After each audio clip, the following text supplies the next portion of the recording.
Abre essa edição para você que acompanha a Jovem Pan, falando do pronunciamento do presidente Jair Bolsonaro, que foi transmitido então em cadeia nacional de rádio e televisão. Foi agora há pouco, às 8h30 da noite, e ele falou sobre o enfrentamento então ao coronavírus e também as medidas adotadas pelo governo federal. Vamos acompanhar um trecho então desse pronunciamento.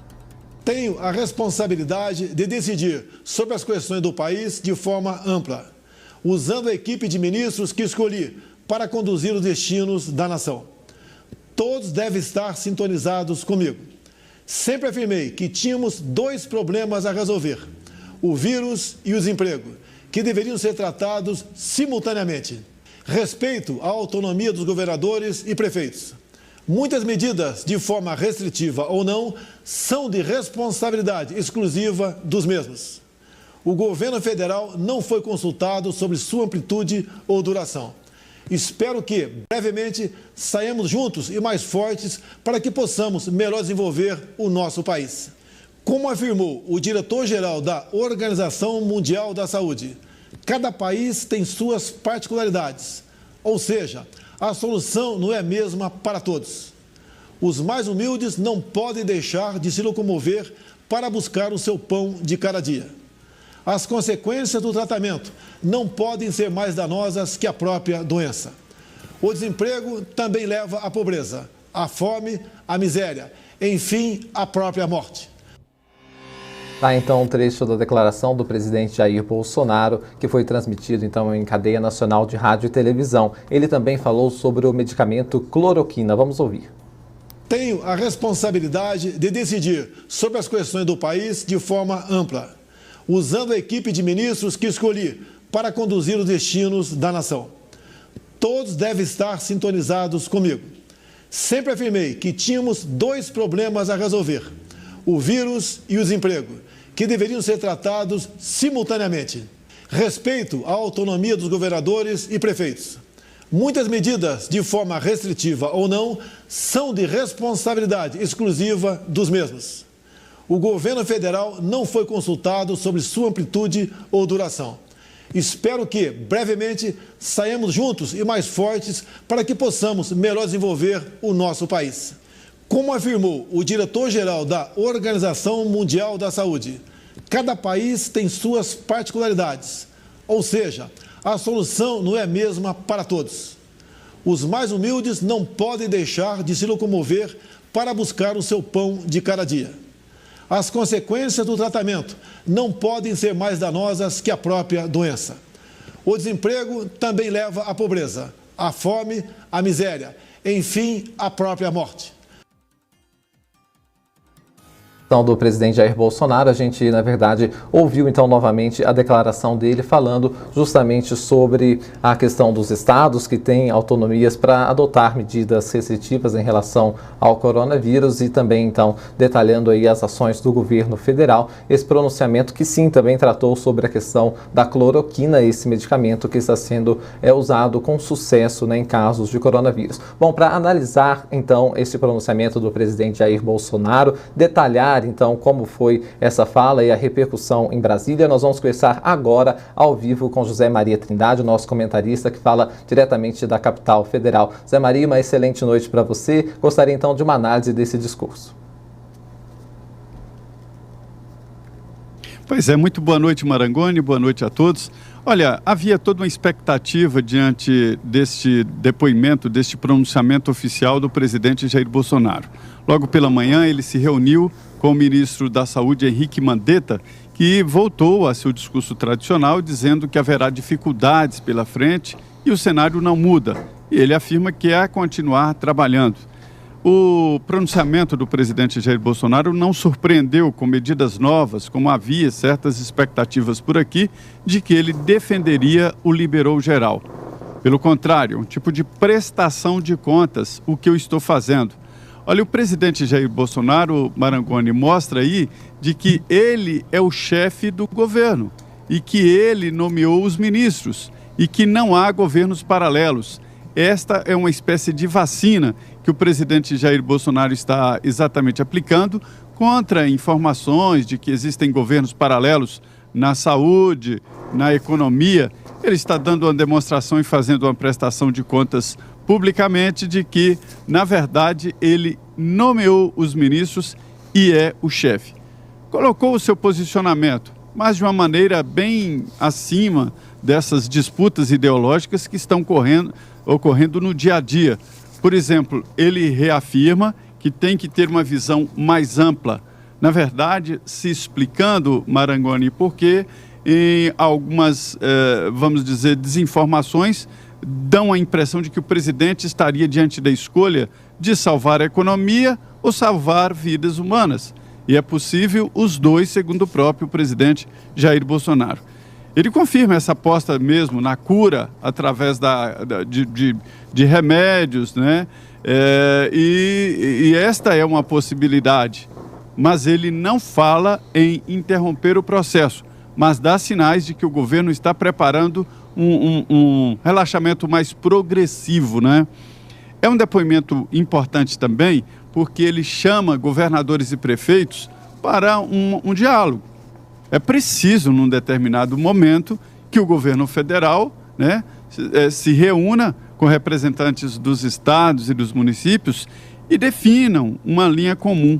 Aqui em Brasília, por exemplo, o governador Ibanez Rocha já antecipou ali que no meio do mês que vem haverá uma volta à normalidade. Já é um cenário importante. E mais, o governador daqui do Distrito Federal liberou a abertura de agências bancárias, evidentemente acompanhando ali normas de distanciamento e evitar as aglomerações. Então, o presidente Jair Bolsonaro chama os governadores, mostra claramente de que há exageros, quando ele diz que o tratamento não pode ser pior do que a doença, né? E enaltece o Dr. Calil, que hoje falou que usou a hidroxicloroquina e que isso é muito importante e ele aposta exatamente nisso. E ele fala também das medidas que estão sendo adotadas pelo governo.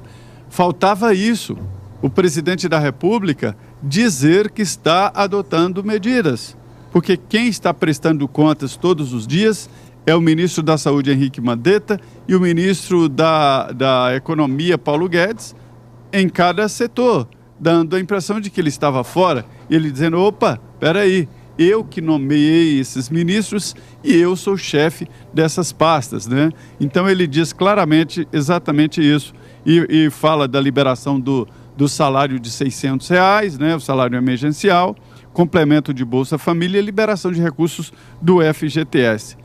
E, por último, ele fala aí da sexta-feira, né, pede reflexão agora na sexta-feira e deseja um domingo de Páscoas muito bom para todos. Então, foi um pronunciamento importante, onde, primeiro, ele não atende às expectativas de pessimistas de que ele poderia quebrar o ritmo do próprio governo e mostra claramente que entende o Brasil como um todo, apesar das suas opiniões pessoais. Pois é, Zé, sem dúvida, e tem também uma parte desse pronunciamento do presidente Jair Bolsonaro, você detalhou aí de uma forma muito clara os principais pontos, e tem também a citação novamente ao diretor-geral da OMS, Tedros Adhanom. Ele já tinha feito isso no discurso anterior e voltou a citar o presidente da OMS. Eu gostaria então de uma avaliação de como você viu essa citação ao Tedros Adhanom agora nesse pronunciamento. Olha, é interessante que é num momento em que a OMS está sob questionamentos, né?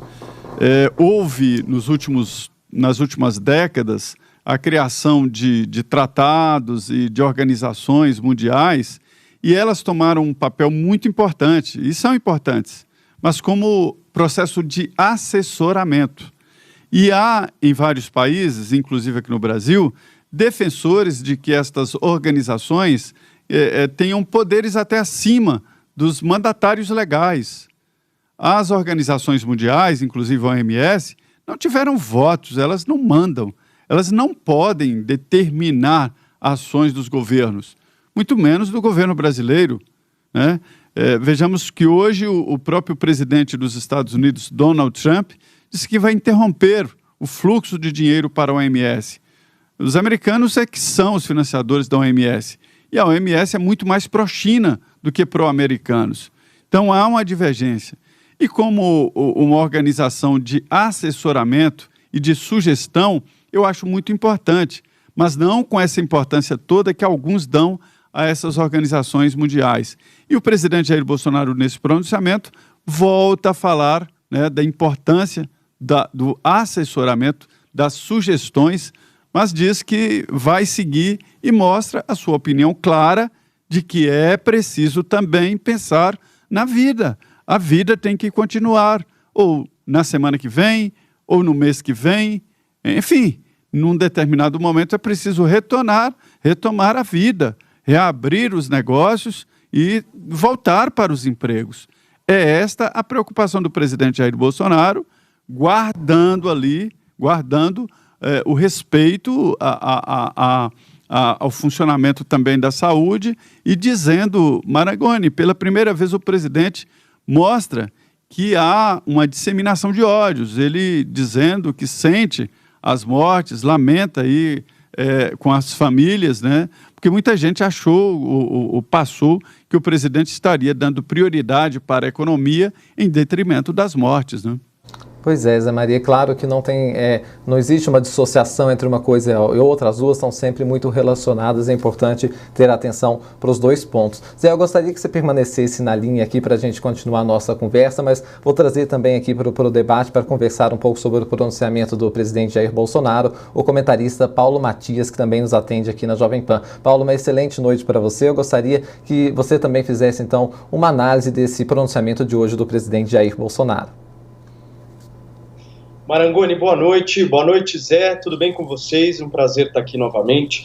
Eu anotei alguns pontos aqui para falar para vocês a respeito de todo esse pronunciamento, né? É bom a gente lembrar que esse foi o terceiro pronunciamento desde o início da pandemia de coronavírus aqui no Brasil, que o presidente Bolsonaro usa a televisão para se expor, né?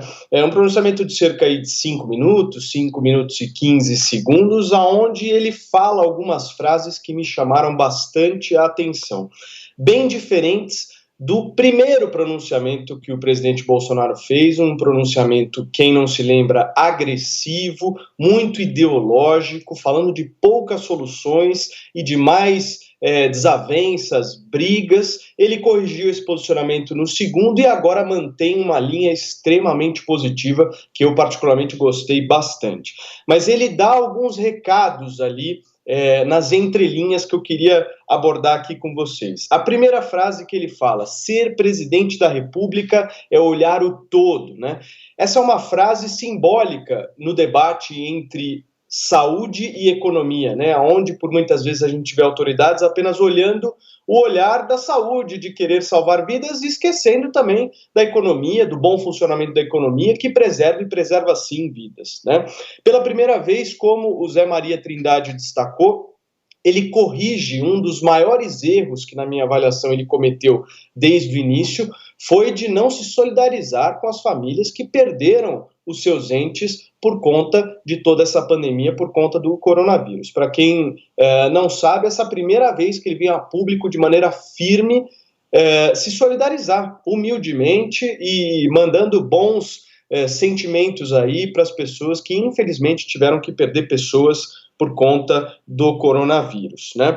Outra frase que me chama a atenção do presidente Jair Bolsonaro, que eu gostaria de passar para vocês: todos devem estar sintonizados comigo, né? Essa é uma frase muito simbólica, representativa e claramente direcionada ao ministro Luiz Henrique Mandetta, que a gente sabe aí, desde a semana passada, todas as desavenças, brigas, enfim, quase caiu na segunda-feira.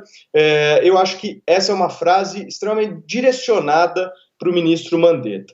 Faz sim um aceno aos governadores e prefeitos, visto que é o que ele tem que fazer. Eu não sei se vocês chegaram a ver, Afonso e Zé, mas o ministro Alexandre de Moraes, há pouco, já canetou uma outra decisão da autonomia dos estados para decidir ou não sobre o isolamento social, ou seja, amarram o Executivo Federal nessa questão e não possibilitam outro caminho ao presidente Jair Bolsonaro que não seja sentar à mesa com os governadores e prefeitos e dizer: olha, vamos encontrar uma solução aqui e vamos tentar pelo menos dar um prazo em relação a isso à sociedade. Eu acho que é o que ele quis dizer, né? Cita novamente a OMS, aí eu acho que ele peca nesse ponto da fala dele. Ele traz para a fala dele um ponto que, na minha avaliação, é extremamente questionado, né? A OMS tem sido muito questionada nos últimos dias, sempre atrás nas proposições. No último dia 31 de janeiro,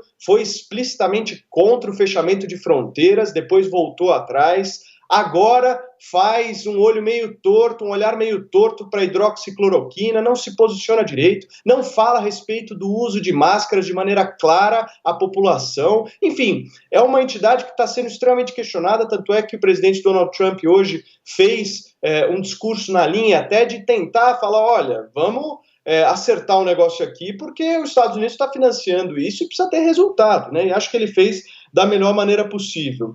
Disse que ouviu médicos, pesquisadores, chefes de Estado a respeito da cloroquina, traz de maneira hábil, na minha avaliação, o doutor Roberto Kallil.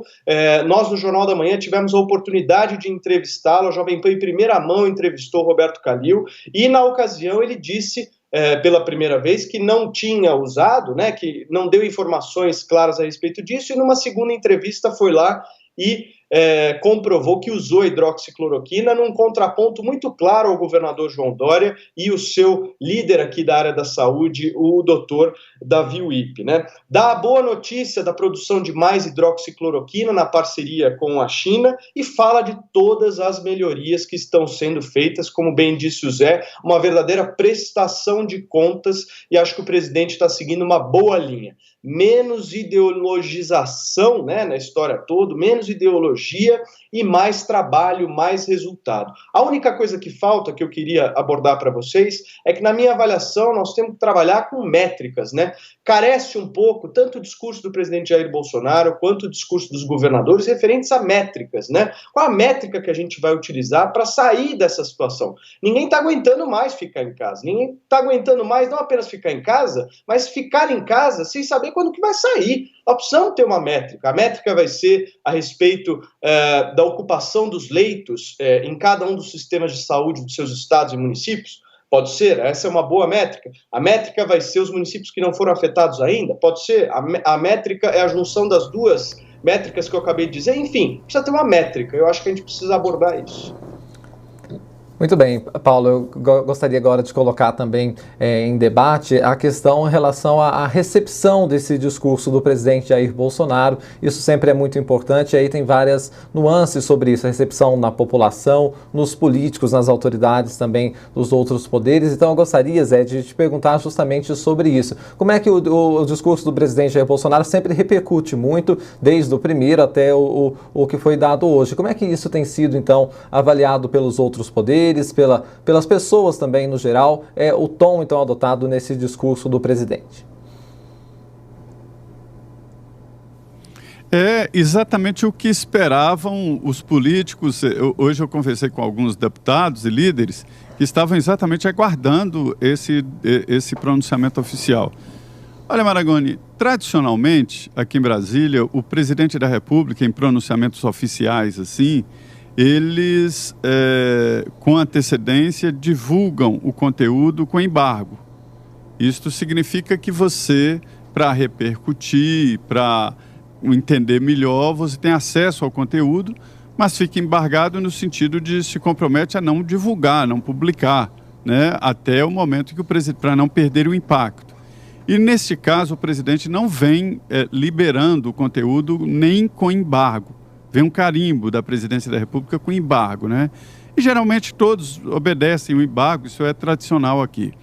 Então não dá para repercutir antes, mas a expectativa de todos era que o presidente assumisse realmente essa postura de chefe de Estado, ele dizendo claramente de que o ministro da Saúde, Henrique Mandetta, nomeado por ele, e que é um subordinado dele, atende a política dele, assim como na economia, o ministro Paulo Guedes.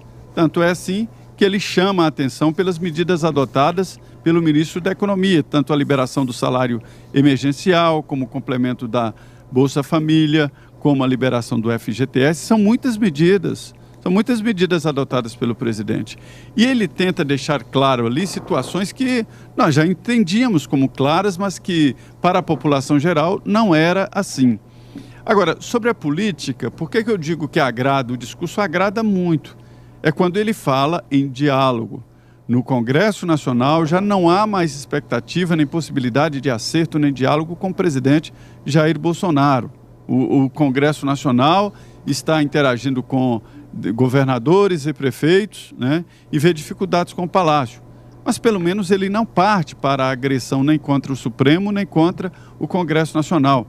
E é um momento, um dia importante, porque exatamente o Alexandre de Moraes confirma, né, uma decisão já anterior de que os estados e os municípios têm autonomia também, a Constituição fala, né, em ação conjunta, para definir medidas relativas à segurança pública e com relação à saúde, que é o caso. Então, os estados e municípios, segundo a decisão de hoje, de agora há pouco, agora à tarde, do ministro Alexandre de Moraes, eles podem adotar. Significa que o presidente Jair Bolsonaro não pode mudar as decisões dos estados e municípios. Mas o presidente fala ali, Marangoni, quando ele diz que tem que ser presidente, olhar de uma maneira muito maior, é verdade, o presidente tem que olhar o todo, não a sua opinião pessoal de setor, ele joga a responsabilidade nos governadores e prefeitos, mais nos governadores, sobre o futuro, sobre o dia depois de amanhã, sobre a volta, né? Quando ele diz que não compactuou e chama os governadores para uma repactuação, ou seja, um novo entendimento sobre o que está acontecendo. Não é possível que o mesmo remédio seja usado em todas as circunstâncias. A mesma atitude de Paris, Nova York, Londres, São Paulo, o interior de São Paulo, Nordeste, quer dizer, tem alguma coisa errada nessa história. Não é possível que a mesma atitude sirva para uma cidade como São Paulo e uma cidade de 3, 4 mil habitantes, né? Pois é, ele trata bem das peculiaridades de cada região, de cada cidade, para a adoção dessas medidas. Paulo, eu gostaria de te perguntar na mesma linha que questionei o Zé, sobre então a recepção do discurso do presidente Jair Bolsonaro em várias esferas da sociedade e também aí entre os outros poderes. Como é que você vê então essa recepção do discurso? Olha, a recepção só pode ser positiva de um discurso como esse que foi feito, né? Não é possível a gente achar que esse discurso foi um discurso negativo. Não, foi um discurso sereno, positivo, buscando a conciliação, a resolução dos problemas. Só pode ser interpretado de maneira positiva. É claro que quando se trata de Bolsonaro, né, tem muita gente que, independente do que ele faça ou que ele fale, vai ser contrário, né? Então não tem jeito. Sempre vai haver a oposição nesse sentido. Mas eu quero fazer aqui um destaque, Afonso, a essa mudança, né, de postura que o presidente Bolsonaro teve em relação ao seu próprio discurso, né? Ele iniciou toda essa trajetória da pandemia com um discurso extremamente agressivo, ouvindo muito os seus 3 filhos, ouvindo muito a ala ligada ao Olavo de Carvalho do governo, e aí há uma alteração, visto a todo o problema e repercussão que se teve com o primeiro pronunciamento. Há uma postura mais serena, né, do presidente Bolsonaro nos últimos pronunciamentos na televisão em rede nacional, e na minha avaliação isso se deve a um fator, né, a geração de confiança, né, a proximidade maior do presidente Bolsonaro com os militares do governo, né? Cito o secretário-geral do governo, cito o ministro da Casa Civil do governo, militares que estão lá na linha de frente tentando acalmar a situação e principalmente acalmar o presidente e não deixar o presidente entrar em discursos ideológicos que desvirtuem o real princípio, a real necessidade que nós temos aqui de resolver a crise, né? Não vai ser resolvida com ideologia a crise vai ser resolvida com soluções práticas que reflitam a realidade de uma maneira em que a gente possa sair dessa o mais rápido possível.